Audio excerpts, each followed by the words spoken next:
Welcome everyone to the AWS studio at Mobile World Congress. So excited to be here, especially, when do you see this? 1, 2, 3, 4 amazing experts in tech and especially in telco, and we are all women. That is amazing. 100% experts in telco, and we are all badass women.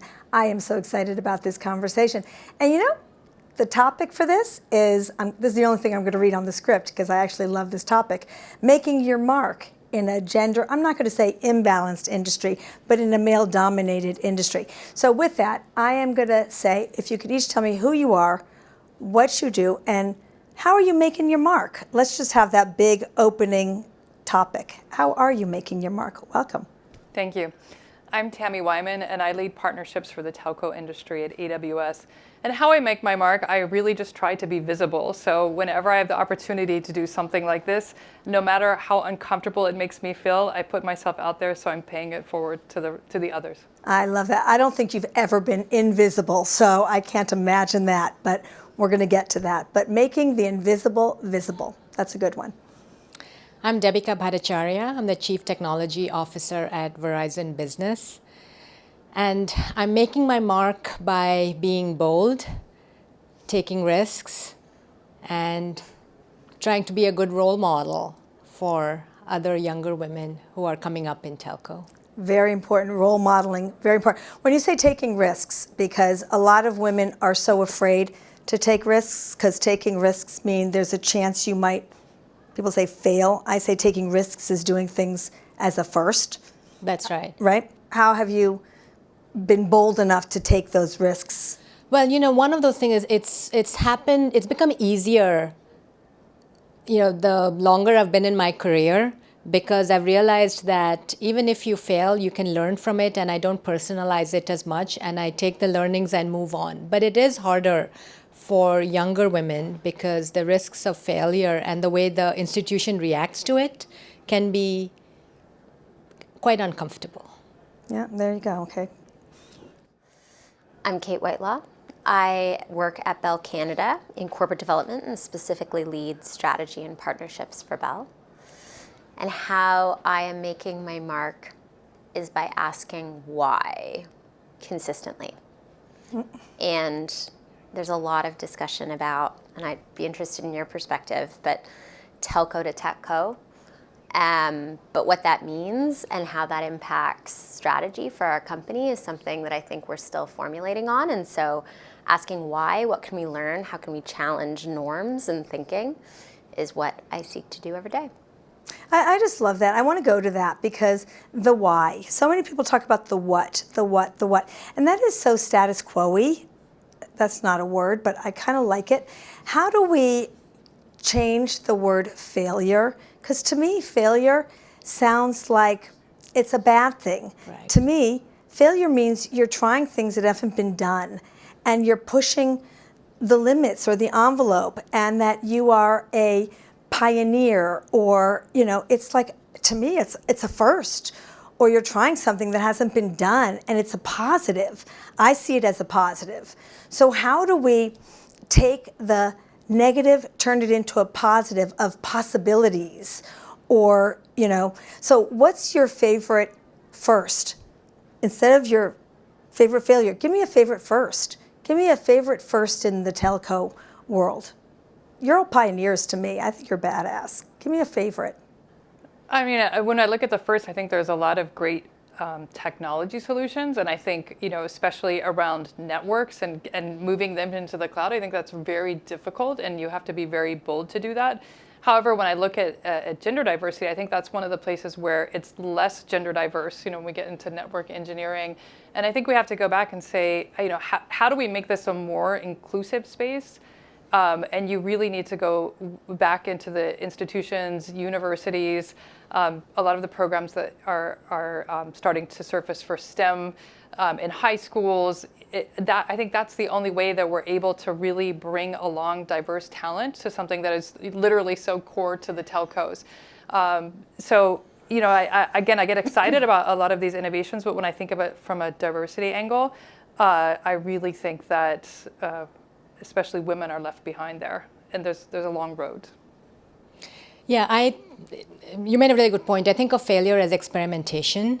You're trying different things. Some work, some don't, and it's part of the learning experience. One of the firsts for me was organizational, but being offered an expat role in Europe. And interestingly, a lot of the leaders around me had assumed I couldn't move because I had a husband who worked and a small child at home. They wouldn't have given it a second thought to offer that same role to a man. But when they offered it to me, I took it, I went, and it was great for my career. But it was one of those firsts where the assumption was, as a female leader, it would be too hard to move, but it wasn't. I love that. That's a good one. Did you have a moment? Yeah, I guess organizationally, it's less personal, but organizationally, Bell is being very aggressive on ESG. So we've gotten one of the leading ratings in the world for telcos in terms of environmental, social, and governance standards and measurement and all of these things. I think 3 years ago, everyone was really excited to get into the space.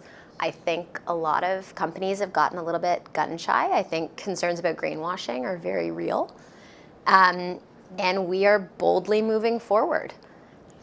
So I hope we don't fail. I don't think we can afford to fail. But it's certainly a risk that we are taking. I love that. So, I mean, we just came from the World Economic Forum, and obviously people are questioning DE&I and wanting to throw that out. And to me, it's just about not wanting to have accountability around it, and it probably didn't work. So let's get rid of the term. And the same thing with ESG. Let's reevaluate and rename it or get rid of it. Which is so ridiculous. So how will you wrap around that with accountability and ownership? Yeah, I mean, especially, by the way, women are bullish on ESG. Yeah, I think the governance that wraps around it, the standards that we're complying with, there's a whole accounting kind of component to it. I think one of the ways we get accountable or hold ourselves accountable is how we articulate it to our employees. I think we underestimate how it's not just about shareholders and customers and partners, it's about the young people that want to work at your company. I mean, telco is not always the sexiest industry for a person who could get a job at Amazon or Google or some of these other places, but if you can find a defining characteristic that you are leading in something that is high risk but potentially high reward, if you're articulating to that to your employees, you have to stand by it. Because the moment you start stepping back, you lose the authenticity of that message that you use to recruit high talent. Well, okay, I want to go to recruiting because I think that is such a good point. And one of the things that is sexy, by the way, is storytelling. And when we talk about representation and diversity and recruiting and retention, as a matter of fact, and think about in school and us getting more women in these fields. Part of it is the representation and the reflection. If you could see her, you want to be her. But we don't see many women in these fields, and not just in the STEM, in the tech part, but in the business of the tech or telco. We can break it down.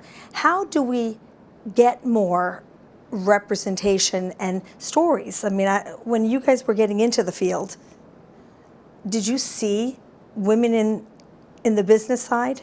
Well, I started my career in management consulting, and there you find a pretty good gender balance when you're starting as a associate, senior associate, and I really found the drop off, as we all do, when women start looking to build families, and the messy middle, we call that. Yeah, the messy middle. But I think as I analyze it, it's also, I think it's a point where there's kind of an inflection maybe on the confidence or their ability to look and see that there is a path forward. And sometimes when that pyramid starts shrinking, they have fewer references, and it becomes a point where it's a hard work to continue in consulting or in technology.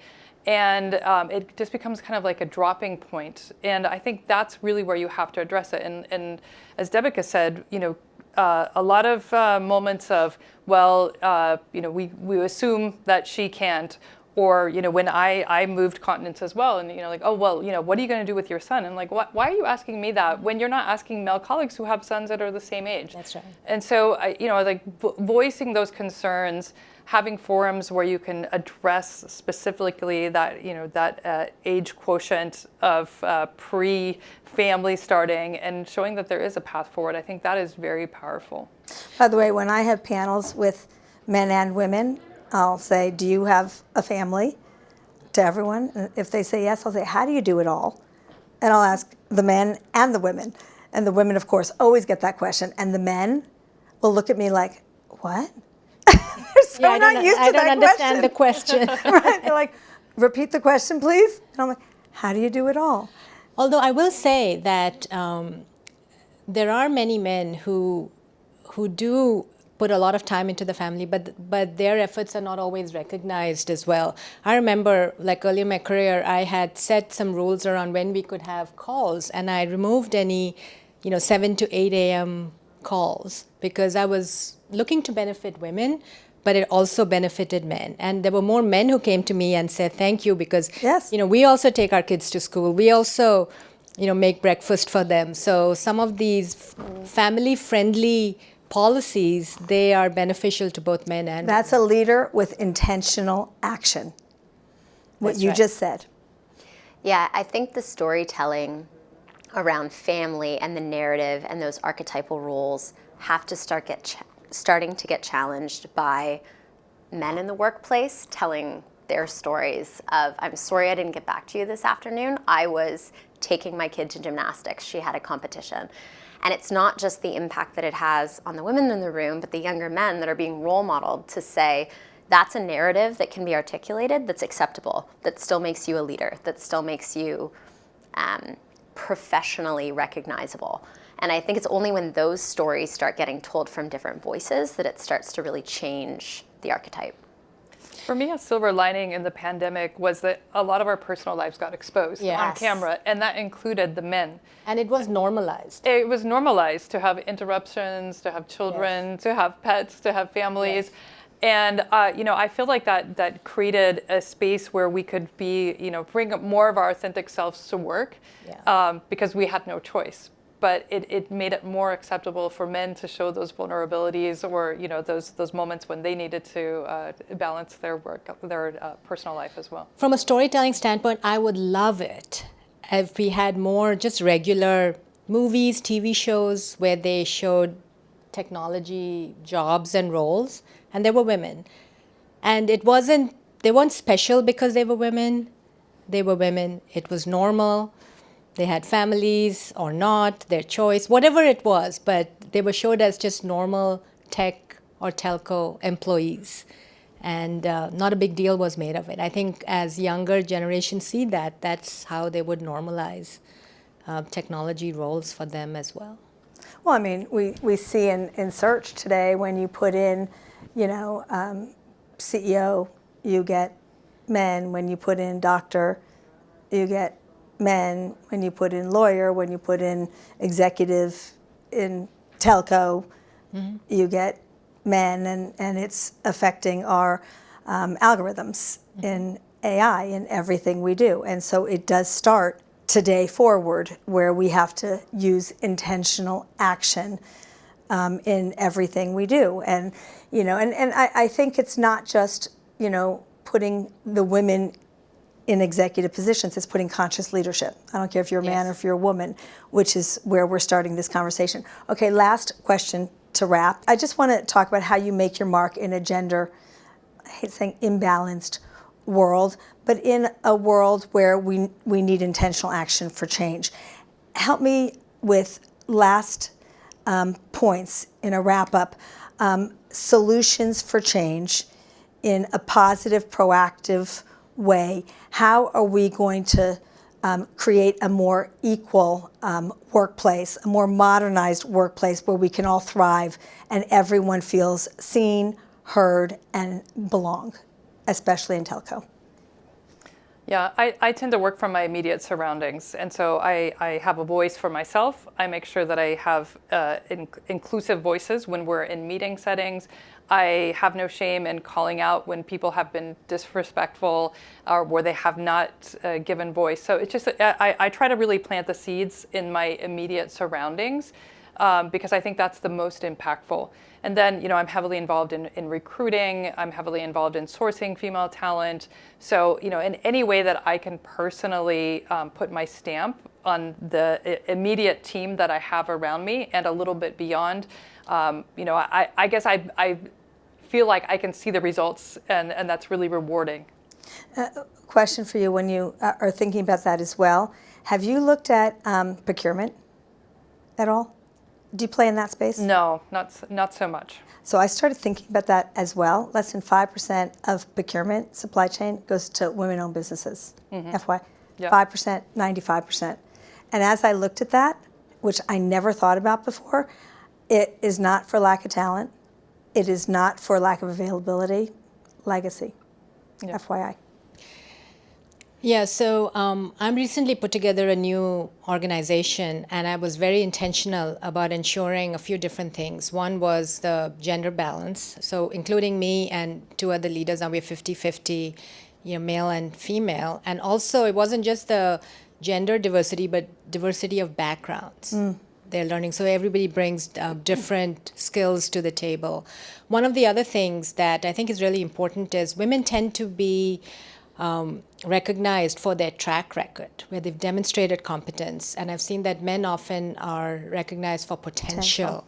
So, which means that we have to take risks with women, put them in positions that may not naturally fit what they've done. So I did some of that as well, knowing that it's a risk, but we've got to take risks. And that is also a message to the organization that we can move women into roles that you may not think that they can do, but they have the potential to do it. And it's really important to make sure that, as you said, Tammy, these actions are visible and ensuring that we walk the talk. Yeah. And as leaders, that's probably the most important thing. Love that. I chair Women at Bell, which is our enterprise resource group for women across our organization. And one of the things we're really challenging ourselves to do is actually have less senior women articulating how women at Bell can be empowered, or rather, not less, but more of a balance. Because I think when you ask a question like, how do you achieve work-life balance, the answer is very different in terms of kind of best practice and role modeling in your 20s than it is in your 30s, than it is in your 40s, than it is in your 50s. And so trying to make sure that we're speaking to our base. And, the answer isn't, well, I can say I personally have the benefit of daycare and a part-time nanny. Well, that's great, Kate, but, a person who's, a single mom who's kind of coming from a diversity of experience may not have that privilege. And so the advice I give is going to come from a different place and a different lens. And so making sure the people that are talking through these issues, the people that are sitting on panels, can represent kind of all the different challenges that you might face at different levels, at different tenures, from different perspectives. We've been playing with life stage accommodation because everyone at different stages of life have different needs. Are you talking about menopause? Are you talking about menopause? having children? Okay, we can talk about menopause all day long. That's the next conversation we need to have, menopause. So let's have that as the next conversation. Well, this has been amazing. We can keep going. So part 3 coming up next time. AWS, thank you for enabling these conversations. They are so important. Conversations lead to intentional action. There is no doubt about that, and we need to have these conversations. And I started thinking about, I'm a researcher, so quantitative, qualitative, but most importantly, life experiences. Lived experiences are the best way to learn, to listen, and listen to hear. And that is what we are doing. So thank you very much for these conversations. Thank you. You guys are awesome.